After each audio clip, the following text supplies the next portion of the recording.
Hi, I'm Shlomo Blas, coordinator of the Second Jerusalem Conference, and I would like to invite you to take part in the next conference. At the conference, you will meet the leading figures in Israeli politics, economy, security establishment, culture, and academia, as well as Torah scholars. As guests of the Jerusalem Conference, you will have the opportunity of achieving a deeper understanding of the challenges and goals facing the state of Israel and the Jewish people.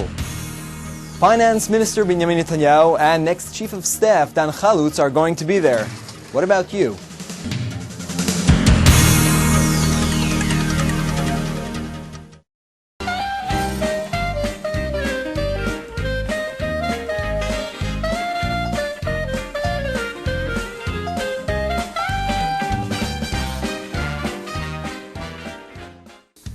Hi everyone, today we'll take a look at two conferences. One presents cows, fruits, and vegetables, while the other presents guns, tanks, and armored vehicles. And we'll also stroll through the Yarkon Park and enjoy some of Israel's nature. So, let's get the show on the road.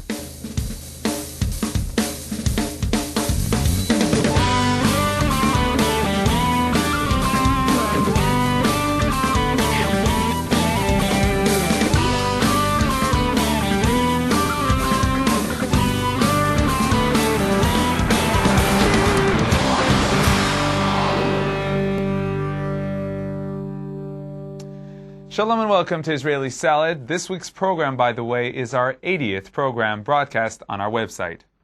So let's begin with a look at a beauty contest that took place in Ganei HaTarucha, the Tel Aviv fairgrounds. This beauty contest brought farm life to the big city. We don't want to keep you in suspense, so we'll begin with the end. The most beautiful cow is cow number 17, daughter of Marcia. Her name is Tzuf, from the kibbutz of Ginosar. She's the beauty queen of the cows of Israel, the best cows in the world. The Israeli Cow Beauty Queen contest is probably one of the most attractive activities that took place in the Agro Mashov fair. Agro Mashov is a large, multifaceted agricultural fair combining exhibitions of international agriculture, water and irrigation, and professional gardening. Farmers and visitors to the fair were invited to meet a select group of cows from throughout the country and to cast their ballots for the queen of the cows. I choose number 10. They say that she's the prettiest. Is there anyone prettier than this one? I chose this cow because it's thin and productive. She produces a lot of milk. If she produces a lot of milk and she's healthy, she sure is the prettiest. What's important is the shape of the udders. They have to be close to the body. Also, the build of the legs is important. But don't be mistaken. In the world of cows, looks aren't everything. And in this contest, the crowd takes into account the cow's attributes to determine which one is the real beauty queen. The prettiest cow is determined by the yield of milk and its physical structure. It's not about external beauty, it's about each cow's survival abilities and the cow's ability to stay part of the dairy farm and not go out to the meat production line. The cow contest is a significant event, as the Israeli dairy farm industry is a source of pride to Israel's economy. The Israeli flock is the best in the world in terms of the yield of milk. One cow produces an average of 12,000 kilograms of milk each year. In the country, we have around 100,000 cows that provide for the national consumption of milk, with no need for even 1 kilogram of imported milk. And now, back to the victorious cow, 3.5-year-old Tzuf from kibbutz Ginosar. She produces 65 liters per day. She's a big cow, so she can carry this amount of milk. So what's the secret? How can you raise the next beauty queen of cows? According to Avner, it's a lot to do with the atmosphere in the cowshed. In addition to good physical attributes, they are also very calm. A calm cow doesn't resist being milked, and that's very important. Tzuf is like that. Excited and proud of the victory, Avner knows that after the celebrations, it's back to work for him and Tzuf. It's not as if we signed a modeling contract with a tour around the world. Tomorrow, we have our morning milking at 4 o'clock in the morning. Well, Tzuf here is a little shy, but this is the winner of today's contest. Tzuf, congratulations. We had some cows, E-I-E-I-O. With a moo-moo here, a moo-moo there, here a moo, there a moo, everywhere a moo-moo. Old MacDonald had a farm, E-I-E-I-O. Then on this farm we had... There were, of course, many interesting agricultural exhibits that were presented in the Agromashov Fair. One of the exhibits was put up by residents of Gush Katif, the block of Jewish communities in the Gaza Strip. Turns out that the Gush Katif residents are promoting their cause in many more ways than just demonstrations and Knesset debates.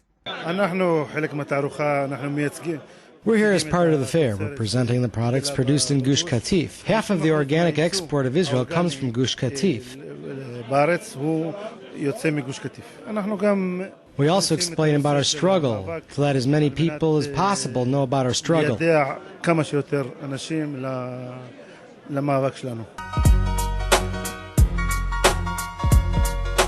Please send your comments, ideas, and questions to the Israeli Salad email, yoni@israelnn.com, or leave a message on the Israeli Salad voicemail at international dialing code 972-3918-5554.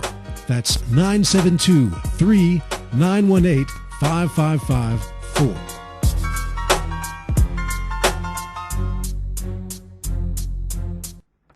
Before we visit another event that took place recently in the Tel Aviv Fairgrounds, let's visit a beautiful nature reserve located in the middle of the tall buildings of the Tel Aviv area. We're off to Park HaYarkon, so sit back and enjoy the scenery. Until 2 years ago, this area was essentially a garbage dump, and if you walked through it, the stench of sewage was unavoidable.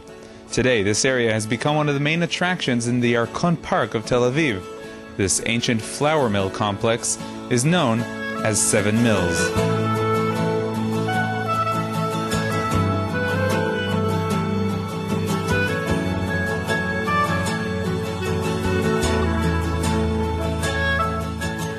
This flour mill complex was used in the Ottoman period. It is called 7 Mills because in one complex there were 7 different pairs of grindstones which worked simultaneously. During the days when it was in use, the flour mill complex was a meeting place for the many farmers that lived in the area. There used to be even a coffee shop that was part of the flour mill complex. At first glance, you might not recognize this site as a flour mill, as the only remnant of the mills are the water tunnels and outlets. Since this area has been renovated, the fish and the ducks and the birds have come back to live here in this area. But don't let that fool you. For the human beings who are watching us, I don't really recommend going into the water. It's not for a swim, and of course it's not for drinking.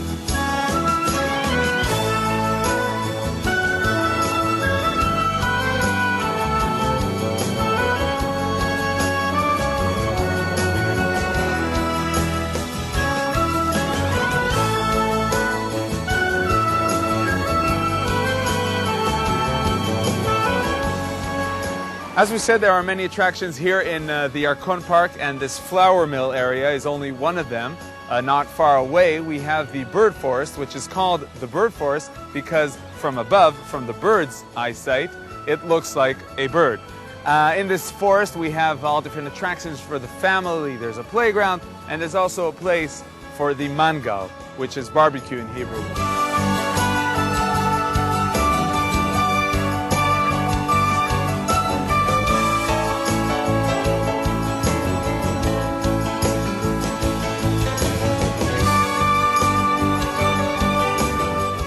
So if you want to enjoy the nature life of Israel, but not go far away from the city, you're invited to visit Park HaYarkon, the Yarkon Park, here, right near Tel Aviv, Ramat Gan.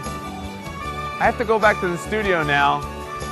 Why don't we just broadcast from here every day? This is fun.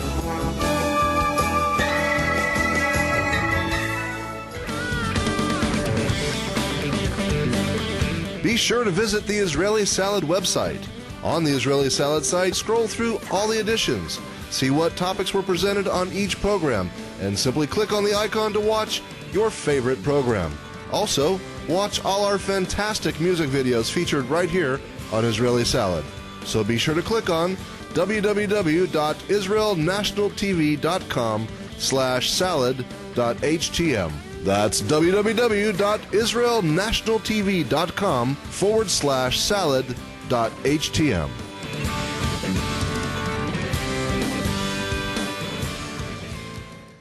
And now back to the Tel Aviv Fairgrounds.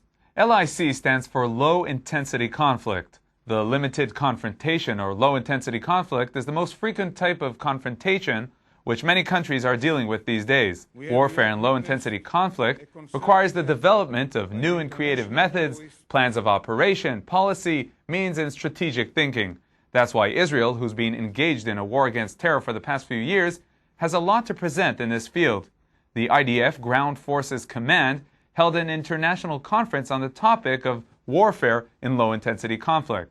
First, let's learn about a system that was revealed for the first time in this conference. This system is called the DAP, the Digital Army Program, also known in Hebrew as the Tzayad, the Hunter. Earlier, we spoke with Lieutenant Colonel Ophir Dor, Ground Forces Command Digital Army Program Officer. Shalom to Lieutenant Colonel Ophir Dor. Shalom, Yoni. So what is this system that you revealed to the public at the LIC conference? We're looking at the first stage of an ongoing program that was initiated at the last quarter of 2004 called the Digital Army Program. And today we revealed the first stage of it that we want to deploy during 2005 to help the soldiers in the conflicts in the Gaza Strip. So what is the Tzayad? What can you tell us about it? This overall system is a C4I system, which means basically a command and control system. The main issue is it helps the commanders in all echelons make faster and better decisions. It connects all the commanders in all H-quarters, in all HQs, the headquarters, to share the same operational information. And the last thing, and not least important, is it allows us connectivity with many important participants of the low-intensity conflict arena. So tell me, how did this system improve what you had before? Well, the IDF as a whole does not have a very wide or spread command and control system at all. Today, we use more maps, we use voice for transmitting actions and transmitting procedures, and we're moving into a new world of command and control, which will use data, will use shared data, will use a lot of the technologies we did not have until now. So why reveal this system? Why not keep it a secret? Well, this is an overall conceptual question that you can ask about this whole conference. Our policy in the IDF is the things we feel we can share with allied countries or with the press or both of them, we do share, and we gain the cooperation of many allies by sharing our ideas with them. I think the things we don't want to share will not be revealed in this conference or any conference. Okay, Lieutenant Colonel Ophir Dor, Ground Forces Command Digital Army Program Officer, thank you very much for joining us. You're welcome. Spider, the latest electro-optical radar already in use in the field. UAV, unmanned aerial vehicles, covering well any sector we choose. Visual sighting of target. Firing now. Operations, this is Buzzard 5, reporting Alpha. Over. Back to routine. Drone 2, remain in the air to check for additional suspects. Over and out. And now here's a look at a few more exhibits from the LIC conference.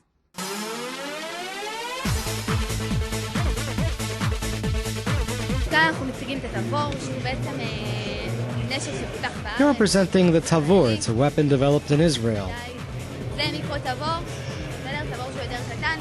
This is the Micro Tavor. It's the smaller version, and here's another model. אוקיי, בשטחים יש כל הזמן מחבלים בכל מיני חדרים, מקומות כאלה. במקום לפתוח פינות. In the field, there are sometimes terrorists inside rooms and behind doors. Instead of entering a room by looking in, Instead of being exposed to the terrorist, you do it with this weapon, the corner shot. With a small movement, you can turn this gun around a corner and you can shoot without being exposed. את האקדח, שיש פה אקדח, אתה מסובב אותו מחוץ לפינה, ויכול לראות כשאתה לא חשוף לפינה בכלל. There's a small video screen here with which you can see everything. It even has night vision and a targeting laser. Well, we're manufacturing actually all accessories around the weapon. The M16, the rifle one, for the MP5, for the AK-47, to hold the weapon better, to be more stable. היתרון היחסי של ערכות ההסבה של סימיונישן היא האפשרות להשתמש באותו אקדח עם אותו ציוד וכוונות ולהכניס לתוכן כדורים. The advantage of the simulation bullets is that you can use your regular handgun and put into it this paint ammunition. This way you can get a real feeling of training in small areas and rooms. You train in a realistic setting. בתנאי שטח אמיתיים לחלוטין.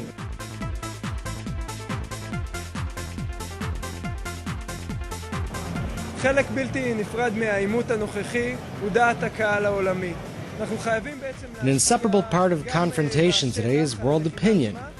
We must influence what happens in the field as well as reaching the viewer at home who doesn't know what's really going on. This is why the Idea Film Unit exists. המצלמה היא ללא ספק כלי נשק. כן. המצלמה יכולה The camera is undoubtedly a weapon. The camera can influence the public. It has a lot of power. We're aware of this, and that's why we're sent even into dangerous places. We enter Shechem and Gaza, and sometimes we come under fire. There are sometimes great dangers. And now our weekly insight. Today we'll be talking with Rabbi Samson on the phone, and we'll be starting the book of Leviticus, Vayikra, with the Parsha, the portion of the week of Vayikra.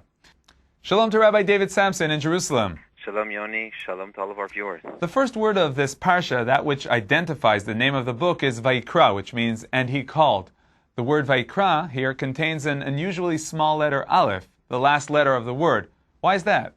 Yoni, it's interesting that the commentaries discuss this small Aleph. There's not only a small Aleph, there's an entire Aleph Bet. The entire alphabet is found in small letters. And this specific Aleph is referring to Moses. And Moses, when he is writing this, the beginning of the book of Vayikra, and God is appearing to him, and it says that God appears to him. So in a way, it's being kind of haughty, saying, well, God is appearing to me. So he made the Aleph smaller than the other letters to indicate his humility, and it was difficult for him to write all four letters in the big, bold print that, yes, God appears to me, because Moses felt that it was something that was ostentatious, and that it was difficult for him. And it says that Moses was the most of all men humility, and he expressed humility in its most extensive form. So what are we supposed to learn from this? I think that Moses is the paradigm of being a good person, and that's the way we're supposed to act. And just like Moses, because he was a man of humility and modesty, he was able to achieve the Torah. Similarly, anybody that really wants to seek spiritualism has to first seek modesty and humility, and it's a necessary prerequisite for searching for spiritualism. Thank you very much, Rabbi Samson. I, at this point, would like to congratulate you and all of our viewers for the 80th Internet program, and I wish many, many more. Thank you, and we'd like to congratulate you too. You've been with us almost every week. Thank you very much. The Weekly Insight is brought to you in cooperation with Machon Meir, the largest Zionist institute in Israel, bringing people closer to Judaism. Okay, that's all for this week. Be sure to join us again next week. Until then, from all of us here at Israel National News, Shalom.